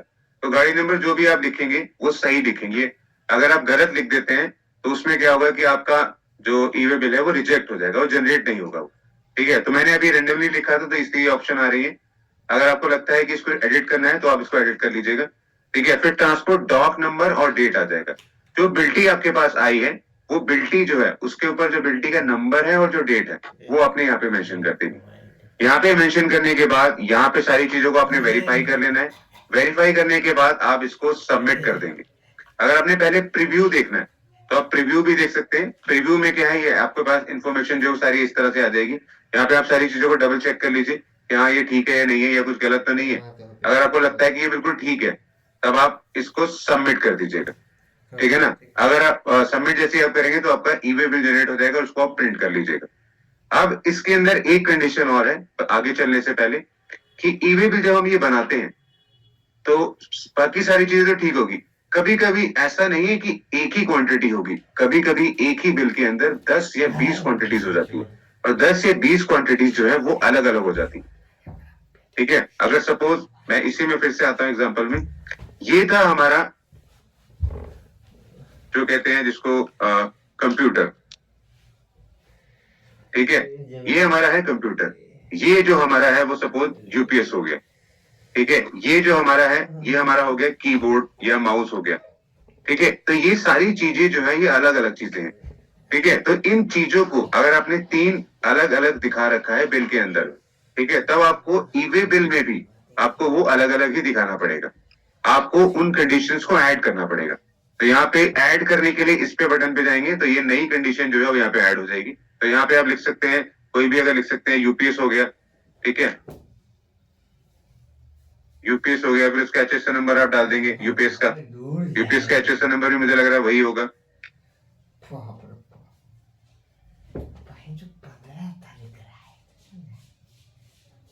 ओके, यूपीएस का वैसे जो आ रहा है इसके अंदर वो आ रहा है 8504 आ रहा है। तो आप ये जो एचएसएन नंबर डालेंगे वो यहाँ पे 8540 ये डालेंगे, ठीक है। फिर क्वांटिटी यहाँ पे लिख देंगे, क्वांटिटी हो गया, पीसेस हो गया, वैल्यू लिख देंगे टैक्सेबल वैल्यू 20,000 की वैल्यू होगी। इसका जो रेट है वो 9+9 है, या फिर 6+6 भी हो सकता है। कभी कभी ऐसा होता है कि जब हम 20 क्वांटिटी दिखा रहे हैं, 10 क्वांटिटी दिखा रहे हैं, तो उसमें ये जरूरी नहीं है कि सबके रेट्स एक जैसे ही होंगे। किसी के ऊपर 18% लग सकता है, किसी के ऊपर 12% लग सकता है, किसी के ऊपर 5% लग सकता है। तो उस कंडीशन में क्या है कि आपको वो क्वांटिटी जो है वो अलग अलग ही मेंशन करनी पड़ेगी ईवे बिल में भी, अदरवाइज आपका जो टैक्स है वो मैच नहीं होगा। आपका टैक्स है और जो टैक्सेबल वैल्यू है वो मैच नहीं होगा। अगर ये 20,000 की जो रेट है, हमने ये एक क्वांटिटी अगर में लिया है तो टैक्सेबल वैल्यू भी हमारी यहाँ पे 20,000 पे हो गई, लेकिन यहाँ पे जो रेट है वो 12% लग रहा है, ठीक है। तो 12% के अकॉर्डिंग हम चेक करें अगर, तो इसके ऊपर 12% हो जाता है 2400 रुपए।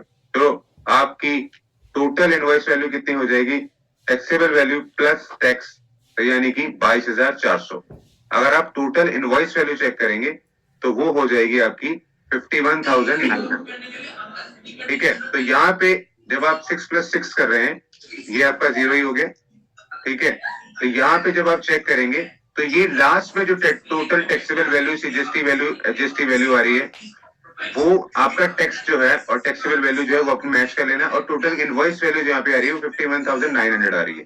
तो यहाँ पे अगर हम चेक करें तो ये 51,900 आ रही है। तो इसका मतलब ये है कि इसके अंदर 2 अलग अलग रेट जरूर है, लेकिन टोटल इनवॉइस वैल्यू जो है टोटल ईवे बिल के साथ मैच हो रही है। अगर आप इसमें चेक करें तो आपको टोटल इनवॉइस वैल्यू जो है वो मैच हो रही है।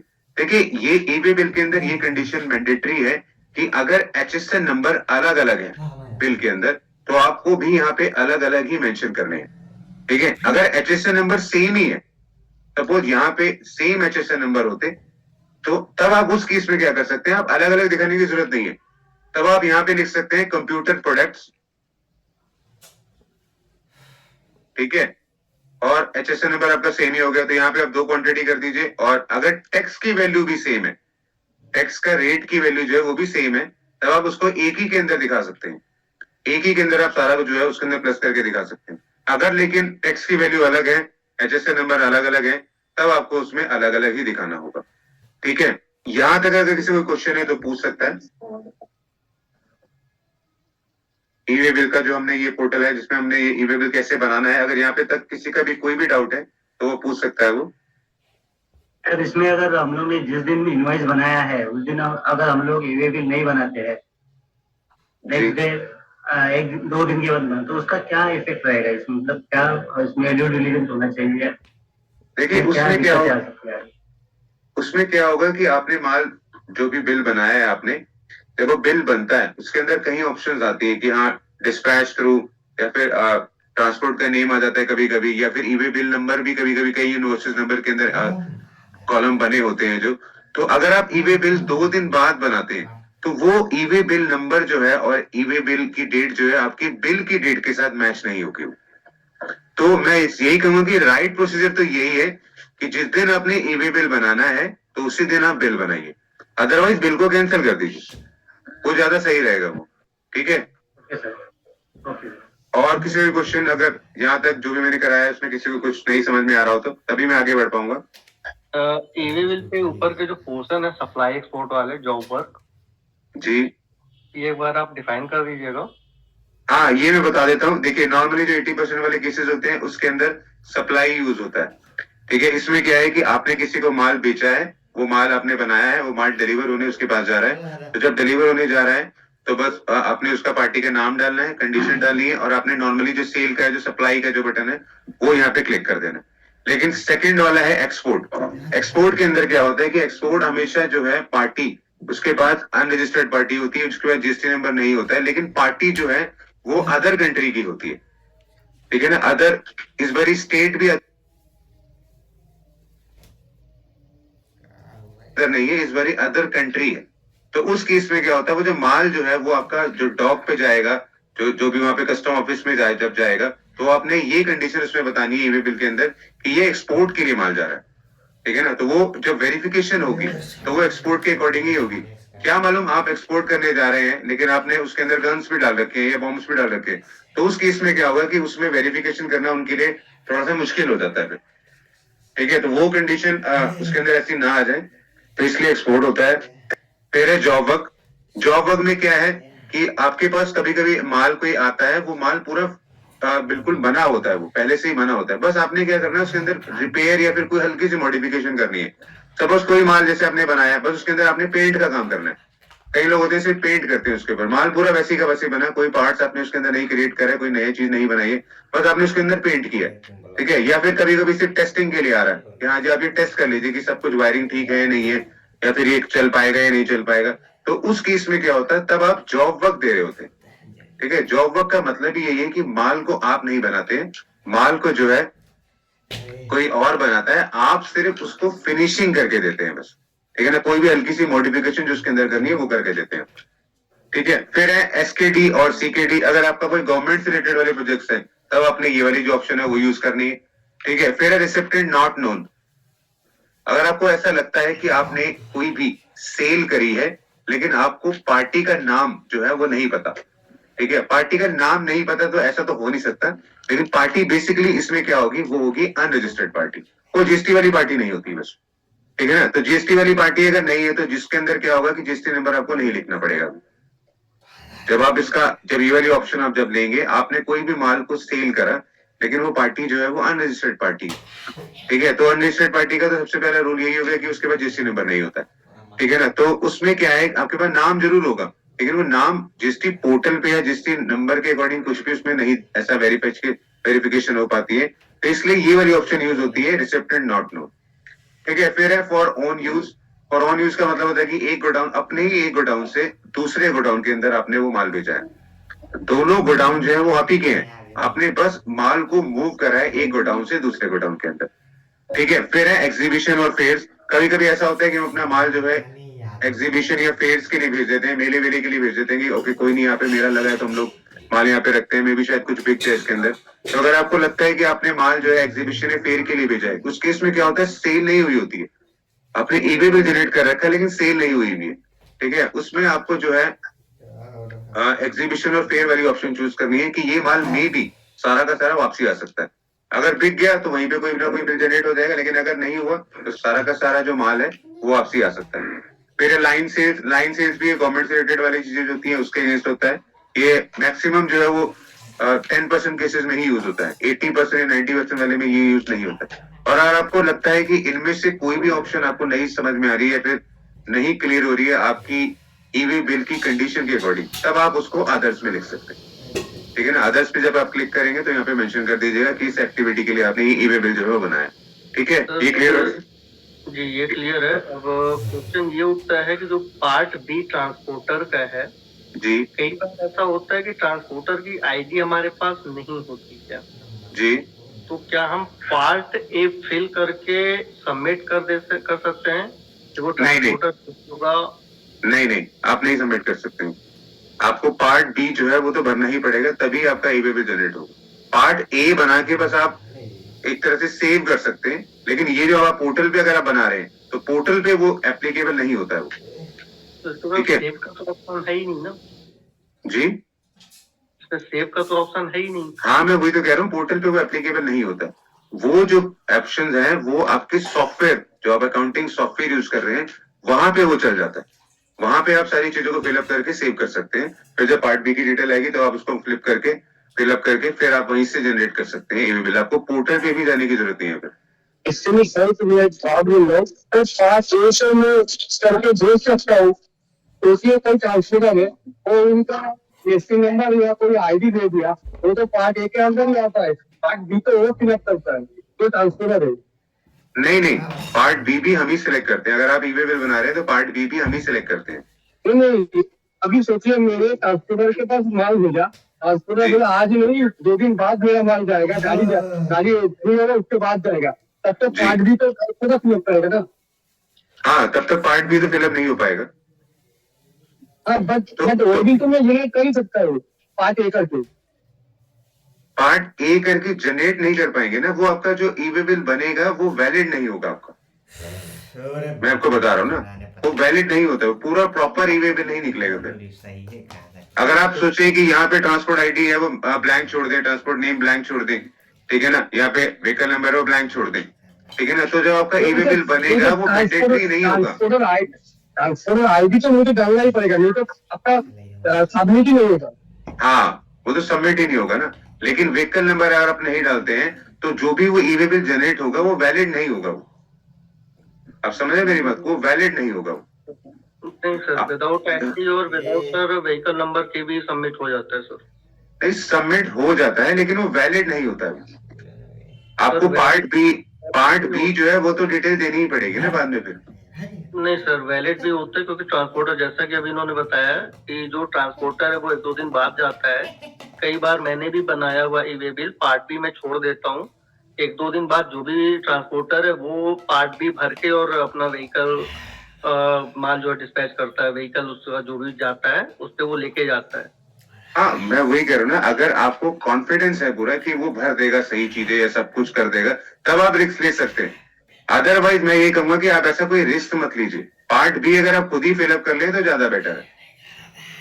तो कई बार ऐसा होता है कि जो छोटे ट्रांसपोर्टर हो तो मेरे पास जीएसटी नंबर रजिस्ट्रेशन खुद का नहीं होता है, क्योंकि वो बड़े ट्रांसपोर्टर नहीं होते हैं जी।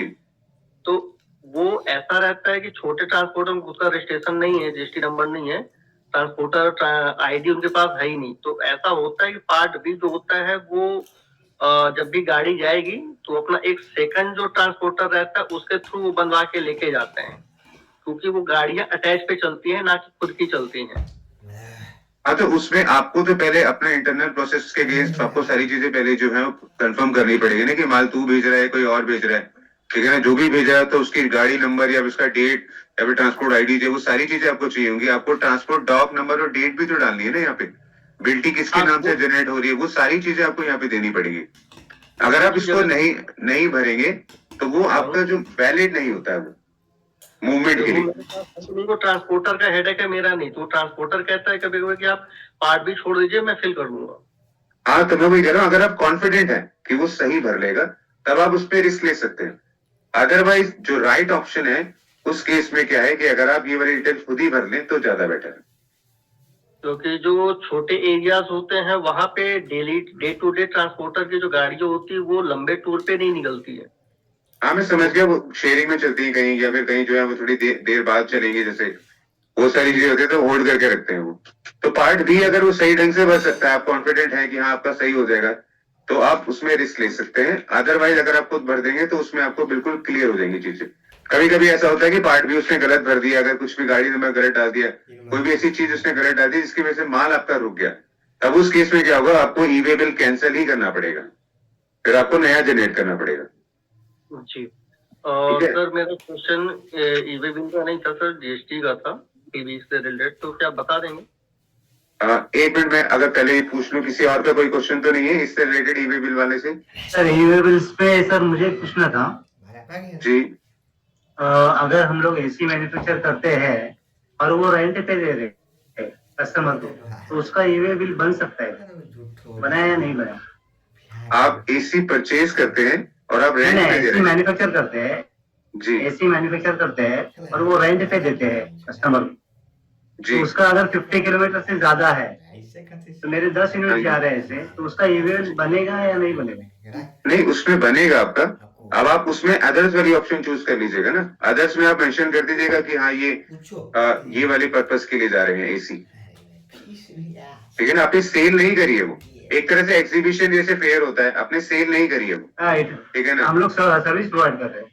हाँ, तो उस केस में क्या है, आप अदर्स में ऑप्शन में जाके उसमें मेंशन कर सकते हैं डिस्क्रिप्शन कि ये जो पर्पस है ई वे बिल बनाने का, वो सेल का पर्पस नहीं है, वो ये वाला पर्पस है कि हाँ रेंट पे देना है या फिर थोड़े दिनों के लिए चेक करवाना है उनको, या सैंपल पे देना है, ठीक है। तब आप अदर्स में जाके उसमें वो मेंशन कर सकते हैं, ठीक है। और किसी भी क्वेश्चन ई वे बिल में? No sir. ओके, किसी ने भी पूछना था कि हाँ जीएसटी से रिलेटेड कोई उनका क्वेश्चन था तो पूछ सकते हैं सर अब आप। सर टीवी पे जैसे कि अभी शायद एक अमेंडमेंट हुआ था कि कैश लेजर पे अगर हमारा बैलेंस है तो हम जो टैक्स हमारा बनता है, अगर हमारा इलेक्ट्रॉनिक लेजर पे जो हमारा आईटीसी था वो हमने सारा इनपुट क्लेम कर लिया, अब हमारा जो टैक्स बन रहा है वो टैक्स हम कैश लेजर से कितना सेट ऑफ कर सकते हैं? कैश लेजर तो सारे सेटअप कर सकते हैं, पूरा कर सकते हैं। जैसे कि अभी शायद मैंने कहीं नोटिफिकेशन पढ़ा हुआ है कि 10,000 से ज्यादा का आप कैश लीडर से आप सेट ऑफ नहीं कर सकते हैं। नहीं ऐसा तो कोई नहीं। आप जीएसटी की पेमेंट करने लगे हैं गवर्नमेंट को, और गवर्नमेंट मना क्यों करेगी? अब एक चीज देखिए ना, आपने सिर्फ सेल करी, आपने परचेज करी ही नहीं, आपने सिर्फ सेल करी, आपने परचेज करी नहीं, तो उस केस में तो आपको ही टैक्स भरना है ना।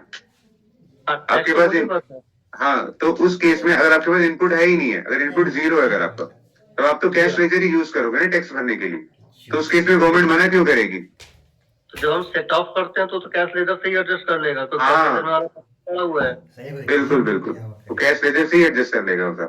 मतलब कहीं नोटिफिकेशन पड़ा था कि 10,000 से ज्यादा का आप कैश लेजर से आप नहीं दे सकते हैं, तो क्या ऐसा कुछ चालान के थ्रू होता है क्या कि हम जब चालान जनरेट करते हैं तो क्या कैश में जब हम जमा करते हैं? नहीं ऐसा कुछ नहीं है, वो तो ऑटोमेटिकली आपका चालान बन जाता है लास्ट में जब आप 3B भरने लगते हैं। तो जब पेमेंट ऑफ टैक्स वाला जो कॉलम होता है उसके अंदर वहां पे जब आप क्लिक करेंगे सेट ऑफ की या फिर जो भी मेक पेमेंट की, तो वो ऑटोमेटिकली जनरेट कर देता है सारा चालान, ऑटो फिल हो जाती है वो फिगरें। नहीं, यहाँ पे तो मेरा क्वेश्चन दो टाइप्स हो जाएगा, क्योंकि पहला तो ये कि कैश लेजर में मेरा बैलेंस है तो कैश लेजर तो ऑटो सेट ऑफ हो जाएगा, अदरवाइज चालान बनेगा ही नहीं। जी। और सेकंड क्वेश्चन ये कि अगर कैश लेजर पे बैलेंस मेरा कम है और चालान बन रहा है, तो हम कई बार ऐसा होता है कि हमने चालान तो जनरेट कर लिया, बैक हम चेक के थ्रू नहीं जमा कर रहे हैं, हम कैश जमा कर रहे हैं बैंक में। अच्छा, आप ये कह रहे हैं कि कैश जमा आप कर रहे हैं बैंक में? अच्छा, मेरे को लगा कि आप कैश लेजर की बात कर रहे हैं। मैंने कैश लेजर की बात जो की तो कैश लेजर में बैलेंस था मेरा, हाँ कैसे पूरा सेट ऑफ हो गया तो चालान तो बना ही नहीं, जी क्योंकि मेरा कैसे अरेस्ट हो गया तो मेरा गवर्नमेंट को पे हो गया। जी जी, वो तो ठीक है। अरे यार हाँ, तो कैसे तो मेरा बन गया। अब सेकंड क्वेश्चन ये है कि अगर कहीं जब चालान बनता है टैक्स का, तो हमने चालान जनरेट किया, चालान जनरेट होने के बाद अगर मैं कैश के थ्रू कर रहा हूँ, चेक के थ्रू नहीं कर रहा, हाँ, वो बैंक वालों के पास आपको जाना पड़ेगा ना कि हमने पेमेंट जो है वो कैश के थ्रू करनी है, तो वो पे मैं कैश से कितने अमाउंट तक कर सकता हूँ?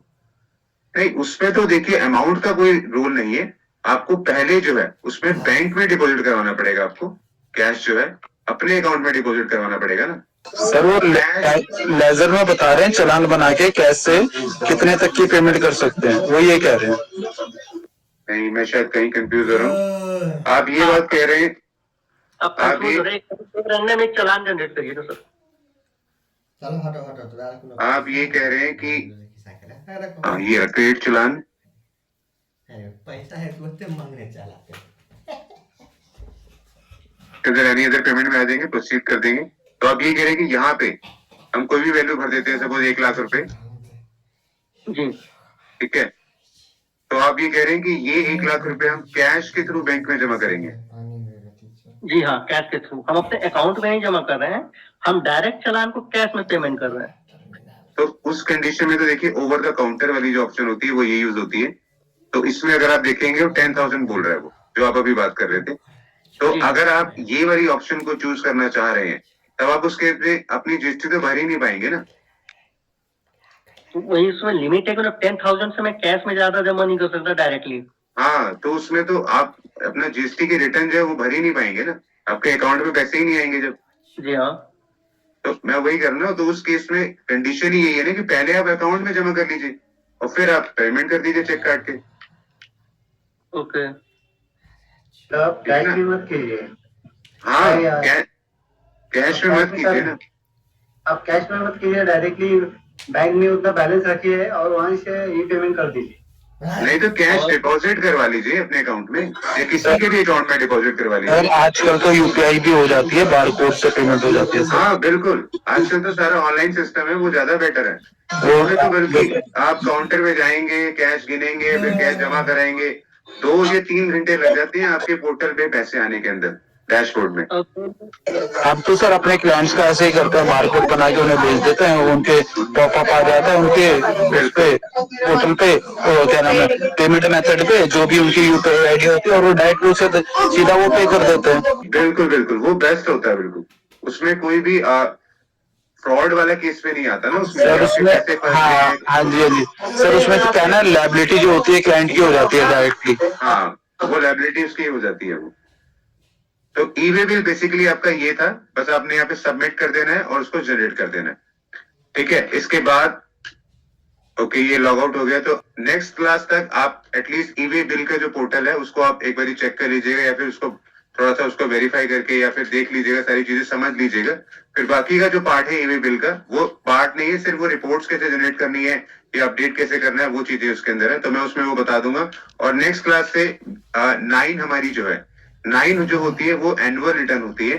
जब आप पूरा साल खत्म कर लेते हैं, सारे जीएसटी के रिटर्न भर देते हैं, तो 9 के अंदर क्या होता है कि जो डाटा जनरेट हो रहा होता है वो आपकी बुक्स के साथ मैच हो रहा भी है, नहीं हो रहा है, कहीं गलती तो नहीं कर दी आपने, तो वो चीजें जो है अपनी 9 के अंदर भरनी होती है, ठीक है। तो आज के लिए जो है वो इतना ही करना पड़ेगा, मुझे अब क्लोज करना पड़ेगा। आशा करता हूँ कि सब अच्छे रहें, ठीक है। Okay, thank you, good night everyone.